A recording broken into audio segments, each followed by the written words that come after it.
Right Guruji. ఇంకోటి ఈ మధ్య చేతబడులు ఇక్కడ పెరిగాయి. అవును. సో, మరి సిటీలోనే చేతబడులు ఎక్కువ చేస్తున్నారంట. అవును. మరి వాటిని విరుగుడు ఏమన్నా మీ దగ్గరుందా? చేతబడులకి విరుగుడు నేను చేస్తానని చెప్తాను. లేకపోతే ఇంకోటి చేస్తాను.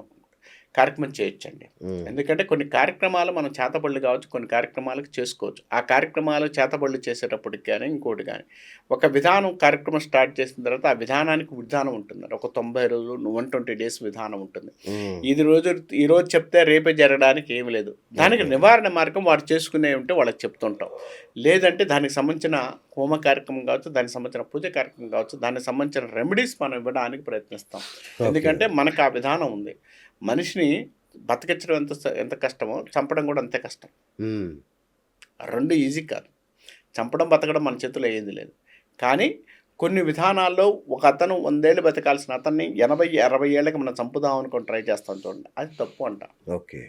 ఆ ఓకే. విధానం తప్పు అంటాను నేను. హ్మ్. కానీ అది జరుగుతుందా లేదా? దీనిలో నిజాయితీగా చెప్పాలంటే యాండి ఇది ఈ రోజుల్లో కూడా మనం నమ్మాలా? అంటే నమ్మాలంటే నమ్మాల్సిందే. అవునా? ఎందుకంటే నమ్మాల్సిందే. ఒక మనిషి అప్పటిదాకా కూడా బాగుంటాడు. అప్పటికప్పుడు ఎందుకు ఇబ్బంది పడుతూ ఉంటాడు? హ్మ్. హెల్త్ వైడ్‌గా ప్రాబ్లమ్స్ వస్తుంటాయి. ఇబ్బంది పడతాడు. హాస్పిటల్‌కెళ్ళిన తగ్గదు. ఎందుకు తగ్గదు సార్? నాకు అర్థం కాలా. ఈ విధానంలో ఉన్నప్పుడు తగ్గదు. ఆత్మలుండడం అట్లాంటిది ఉందా అండి ఏమన్నా? ఆత్మలున్నాయి సార్. ఉన్నాయా? మనిషి జీవితంలో ఆత్మలైతే మనిషికి సంచిపోయిన తర్వాత ఆత్మ అనేది ఉంది. అది నేను చెప్పట్లేదండి. సైంటిఫిక్‌గా కూడా మనకు రీజన్ ఉంది. ఓహ్! సైంటిఫిక్‌గా కూడా ఉంది. ఆత్మ అనేది ఉంది. ఆత్మ అనేది నశింప చేయనిది అని అర్థం. ఆత్మ అనేది ఉంది.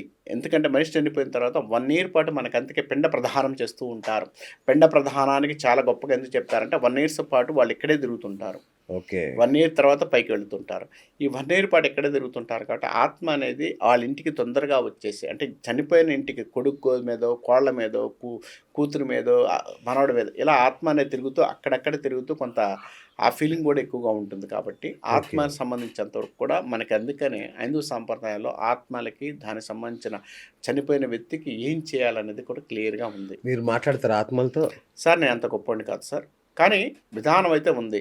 ఎందుకంటే పారాసైకాలజీ అనే సబ్జెక్ట్ ఉంది ఈ రోజుకి కూడా. అవును. ఆ అవును. సబ్జెక్ట్‌లో కొంత నేను అవగాహనతో ముందుకు వెళ్ళడానికి ప్రయత్నించాను. ఓకే. బట్ నేను అది పూర్తిగా చదువుకున్నానా లేదంటే మాత్రం అంత నేను వెళ్ళలేదనే చెప్తాను నేను. నాకు అన్నీ అంటే తెలుసని ఒక్క ఆత్మతో ఏమన్నా మాట్లాడారేమన్నా మీరు? లేదు సార్. నేను అంత ట్రై చేసారా? ట్రై అయితే చేశాను సార్. నేను ట్రై అవునా? చేశాను. ఆ వచ్చే శక్తిని మనం తట్టుకోగలిగిన శక్తిలో ఉన్నప్పుడు మనం చేయాలి. ఓహ్! నాకు తెలియనప్పుడు నేను తెలుసు సార్ నేను చేస్తానని చెప్పి అబద్ధం చెప్పడం కన్నా కూడా ఓకే. మీడియా ముఖంగానే చెప్తాను. ఎందుకంటే మనం అబద్ధం చెప్పడం కన్నా కూడా నిజంగా మనం మాట్లాడగలుగుతామా లేదంటే మాట్లాడగలిగితే అవును. ప్రశాంతతే. కానీ పారాసైకాలజీ అనే సబ్జెక్ట్ సైంటిఫిక్‌గా ఉంది. ప్లస్ ఈ రోజు కూడా దాన్ని చేస్తున్న వారు ఉన్నారు. తర్వాత దాన్ని నిరూపణ చేసిన వాళ్ళు కూడా ఉన్నారండి. ఓకే. ఎందుకంటే ఆత్మతో మనం మాట్లాడగలుగుతాం అంటే ఆ సోలో బాడీకి మన బాడీ సెట్ అవ్వాలి. కానీ ఆ సోలో బాడీ ఏంటంటే ఒక్కోసారి ఉధృతంగా వచ్చినప్పుడు మన బాడీ తట్టుకోలేదు. మన బాడీ తట్టుకోలేతే మనం కూడా ఆత్మలుగా మారతాం. కాబట్టి అవునా? అంతే కదా! ఇప్పుడు ఒక వ్యక్తి దగ్గర నుంచి వచ్చే పాజిటివ్ పవర్ ఇప్పుడు మీకు చూడండి అంటే ఎవరైనా మీకు పవర్స్ చాలా ఉంటాయి గదా! మాకుండవు గానీ మీకుంటాయి గదా! మీకు. భగవంతుడు మనకిచ్చిన పవర్స్ కొంతవరకు ఉపయోగించుకోవాలి. ఓకే. కనపడ్డ దానివల్ల మన పవర్స్ ఉన్నాయి. నేను అది చేస్తాను, ఇది చేస్తాను అంటే కాదు కదా! ఇప్పుడు నాకు పవర్ ఎందుకు ఇచ్చాడు? ఒక మనిషిని బాగుపరచమని నాకిచ్చాడు. హ్మ్. అంతవరకు నేను చేస్తాను. ఆ మనిషి కాదు, ఆ మనిషి కన్నా పక్కన ఉన్నది ఏదైనా తీసుకొచ్చి ఆ పక్కనింటోడి ఆస్తుందా? ఈ పక్కనింటోడి ఎదురుందా? ఎదురింటోడి ఇంట్లో నిధి నిక్షేపాలున్నాయా? ఇవి మనకు అవసరమా? మీరు గూడా నిధులు తీస్తారా మీరు గూడా? సార్ మేము అలాంటి వాటికెళ్ళం సార్. వెళ్ళరా? ఎందుకంటే మనకు సంబంధం లేని విషయాలకెళ్ళకూడదు. ఓకే. ఎందుకంటే మనకు సంబంధించినంత వరకు కూడా నిధులకు వెళతాం, నిక్షేపాలెళ్తాం ఇయన్నీ కూడా సబ్జెక్ట్స్ ఉన్నాయి. కానీ ఆ సబ్జెక్ట్‌లు కూడా పూర్తిగా తెలిసినోడు ఎవడు కూడా మీకు చెప్పి నేను తీస్తానని చెప్పడు. హ్మ్. ఇది అచ్చచ్చ! అబద్ధం. ఓహో! ఇది అబద్ధం. ఆ! ఇప్పుడు నాకొస్తే మీకెందుకు చెప్తాను నేనే తీసుకుంటా. కరెక్ట్. కాబట్టి ఇక్కడ విధానంలో నిధులు నిక్షేపాలకు సంబంధించినంత వరకు కూడా తీయొచ్చా లేదంటే తీయొచ్చు. బట్ ఆ! అది మన దగ్గర లేనప్పుడు మనం లేదని చెప్పుకోవాలి. ఓకే. రైట్. అసలు అందరూ చెప్పని విషయం మీరొకటి జెప్పారు. 'ప్రభాస్‌కి గూడా పెళ్లవుతుంది' అని. అంటే ఎవరు నమ్మట్లా 'ప్రభాస్‌కి పెళ్లి చేసుకోడనే అనుకుంటున్నారు. 100% పెళ్లి చేసుకుంటారండి. ఆ!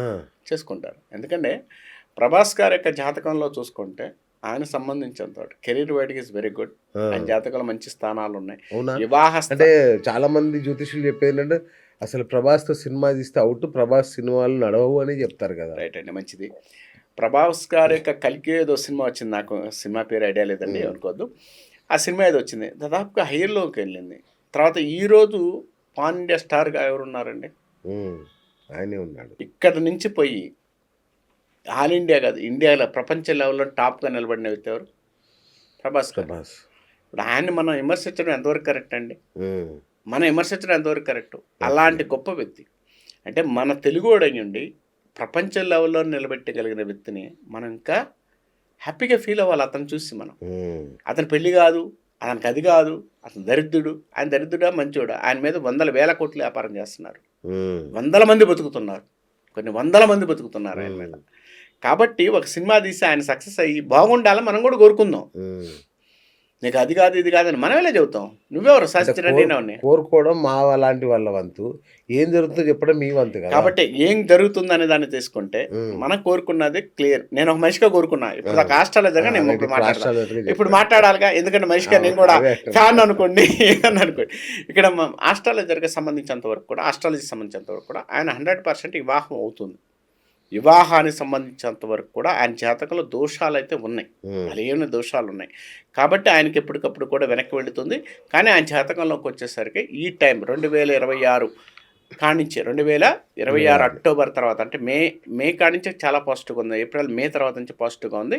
కానీ ఎక్కువగా వివాహ గడియలు అయితే 27 నవంబర్ లోపు కొంత వివాహ గడియలు కనపడుతున్నాయండి. ఓ, ఎందుకంటే ఆయన జాతకంలో వివాహ గడియలు కనపడుతున్నాయి, కొంత పాజిటివ్గా ఉండే అవకాశం ఉంది. మంచి అమ్మాయి అమ్మాయి ఇండస్ట్రీయా లేదంటే బయట అమ్మాయా? ఆయనకి ఇండస్ట్రీ చేసుకోవడాన్ని చేసుకోడా? ఎందుకంటే ఆయన ఇండస్ట్రీ చేసుకునే అవకాశాలు అయితే ఉండవు. అవునా? ఎందుకంటే ఆయన జాతకంలో ఇండస్ట్రీకి సంబంధించిన వాళ్ళతో కాకుండా బయట వాళ్ళతో ఎక్కువ ఉండే అవకాశం ఉంది. మంచి అమ్మాయి వచ్చే అవకాశాలు అయితే ఉన్నాయి. ఓకే. కంపల్సరీగా ఈ సంవత్సరం, వచ్చే సంవత్సరం ఎండింగ్ లోపు పెళ్ళి అయ్యే అవకాశాలు కనపడుతున్నాయి బాగా. వివాహ గడియలు కనపడుతున్నాయి. కాబట్టి కావాలని కోరుకుందాం మనం కూడా. అది అందరం కోరుకుందాం పాప పెద్ద ఆయన. రైట్. సో ఈ మరి 2026లో అన్న పెద్ద హీరోలకు గండాలు, యాక్సిడెంట్ అట్లాంటివి ఏమైనా ఉన్నాయా? సార్ 2026లో గండాలు, యాక్సిడెంట్స్ ఇవి నేను తొందరగా ఏంటంటే మా రాజకీయ నాయకులు అండ్ సినీ సంబంధించిన విషయానికి వచ్చేసరికి, మనిషి అన్న తర్వాత యాక్సిడెంట్లు ఒకటి, మనిషి అన్న తర్వాత గండాలు ఒకటి కామన్గా ఫేస్ చేస్తుంటాడు ఏ మనిషి అయినా కూడా. ఆ మనిషి అందరికి బాగుందండి, ఈ మనిషికి నేను చెప్పాను కాబట్టి బాగలేదు, ఈ మనిషికి చెప్పాను అనేది చెప్పడం అనేది నాకు ఇష్టం లేదు, నేను దానికి వెళ్ళను. తర్వాత ఒకరి జాతకం ఒకళ్ళకు ఉంటుందండి, వ్యక్తిగత జాతకాలు ఎక్కువగా ఉంటాయి, ఇండస్ట్రీ సంబంధించిన వరకు ఉండవు. నేను ప్రభాస్ గారి గురించి అడిగాను, ప్రభాస్ గారి గురించి నేను మాట్లాడగలుగుతాను. తర్వాత ఇంకొక వ్యక్తి గురించి నేను మాట్లాడడం అంటూ జరిగితే ఆ వ్యక్తి జాతకాన్ని క్షుణ్ణంగా చూసిన తర్వాత నేను మాట్లాడాలి. ఇంకొక సబ్జెక్ట్ ఏంటంటే సినీ ఇండస్ట్రీస్, అంటే ఈ సంవత్సరం ఉన్న గ్రహజాతక ప్రకారం గోచార రీత్యా, ఆస్ట్రాలజీ రీత్యా కాదు, గోచార రీత్యా. అంటే ఇక్కడ గోచారం వేరుగా ఉంటుందండి, ఆస్ట్రాలజీ వేరుగా ఉంటుంది. రెండు కలపడం అనేది తప్పు. అచ్చా, గోచారం వేరు, ఆస్ట్రాలజీ వేరు. ఇప్పుడు మీరు వచ్చారు, మీరు నాతో మాట్లాడుతున్నారు, శ్రీనివాస్ గారు బాగున్నారు సార్, ఇది మీ జాతకంలో డేట్ ఆఫ్ బర్త్ టైం ఏది ఇచ్చారు, అది మీ జాతకం. ఓకే. శ్రీనివాస్ అనే పేరు మీద కొన్ని కోట్ల మంది ఉంటారు, అది గోచారం. రాశి ఫలాలు గోచారం. పలానా శ్రీనివాస్ గారికి అని చెప్పం అక్కడ. ఈ రాశి వారందరికీ, ఈ రాశి వారందరికి ఇలా జరుగుతుంది, ఈ రాశి వారందరికి ఇలా జరుగుతుంది, ఈ రాశి వారి ఈ సంవత్సరం ఇలా హెల్త్ బాగాలేదు, ఈ రాశి వారికి ఇలా బాగుంది, ఈ రాశి వారికి, అంటే ఆ రాశిలో మీరు ఉన్నారు, ఉన్నా కూడా మీకు బాగుంది అనుకోండి, అప్పుడు దానికి రాశి ఫలాలు తప్ప మీ తప్ప. కానీ గోచార రీత్య కన్నా కూడా జాతక రీత్య అనుకోండి, శ్రీనివాస్ గారు ఈ సంవత్సరం ఈ 2వ తారీఖు నుంచి 4వ తారీఖు లోపు కొంత గండం జరగడానికి అవకాశం ఉందనుకుంటున్నాం అనుకోండి, ఎగ్జాంపుల్. కాబట్టి ఇది కన్ఫామ్గా చెప్పగలిగిందే క్లియర్. ఓకే. అక్కడ సబ్జెక్టు. కాబట్టి వ్యక్తిగత జాతకాన్ని మనం ఎక్కువగా చూడాల్సిందే.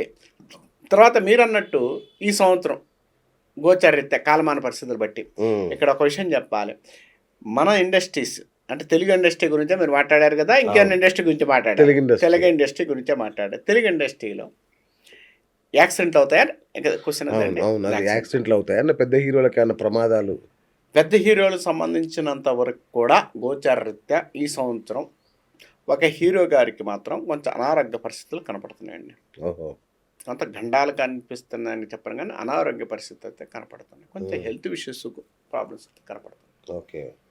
కొంచెం ఇబ్బంది కలిగించే అవకాశాలు అయితే కొంత కనపడుతున్నాయి. ఎందుకనంటే సినీ ఇండస్ట్రీస్ సంబంధించినంత పెద్ద హీరోలు వెనక నలుగురు, ముందు నలుగురు ఉన్నారు, 8 మంది దాకా ఉన్నారు. అందరినీ మనం కల్పించుకోకుండా కొంతమందికి కొన్ని జాతకాలు కొంత ఇబ్బంది కలిగించే అవకాశాలు అయితే కనపడుతున్నాయి. ఆ అవకాశాల వల్ల ఏంటంటే కొంచెం జాగ్రత్తలు తీసుకోగలిగితే ఇబ్బంది అయితే లేదు. కొన్ని గండాలు అయితే ఉన్నాయా ఈ సంవత్సరం సినీ ఇండస్ట్రీకి సంబంధించిన వారు ఎవరన్నా ఇబ్బంది పడతారా అనుకుంటే మాత్రం ఈ సంవత్సరం కొంచెం సినీ ఇండస్ట్రీకి సంబంధించినంతవరకు కూడా గతంలో ఒక సంవత్సరంలో బాగా తొందరగా వెళ్ళిపోయారు చాలా ఆర్టిస్టులు. ఆ సంవత్సరం అనేది. అవును. అలానే 30 ఏళ్ళ తర్వాత వచ్చే ఈ శని నీచ వలన కొంత ఇబ్బంది కలిగించే పరిస్థితి సినీ ఇండస్ట్రీలో కొంతమందిని కోల్పోయే అవకాశాలు కనపడుతున్నాయి. అవునా? కొంత కోల్పోయే అవకాశం కనపడుతుంది. ఓకే. అది ఇప్పుడు నేను వాళ్ళు వీళ్ళని పేరు చెప్పకుండా వాళ్ళ రైట్, జాతకాలు రైట్. ఒక్కసారి మళ్ళీ వాళ్ళు చూపించుకొని అంటే హ్మ్. గోచార రీత్యా చెప్తున్నాను. అదేలే. ఇక్కడ ఏది చెప్పినా గోచార రీత్యా చెప్పాను. అవును. కాబట్టి వాళ్ళ జాతకాల్లో కూడా అది చూసుకొని అది క్లియర్ చేసుకోగలిగితే అంటే ఇబ్బంది అనేది ఏర్పడుతుంది అనుకున్నప్పుడు వాళ్ళు చూసుకొని చేసుకోగలిగితే చాలా మంచిదని నా చాలా ఉద్దేశం.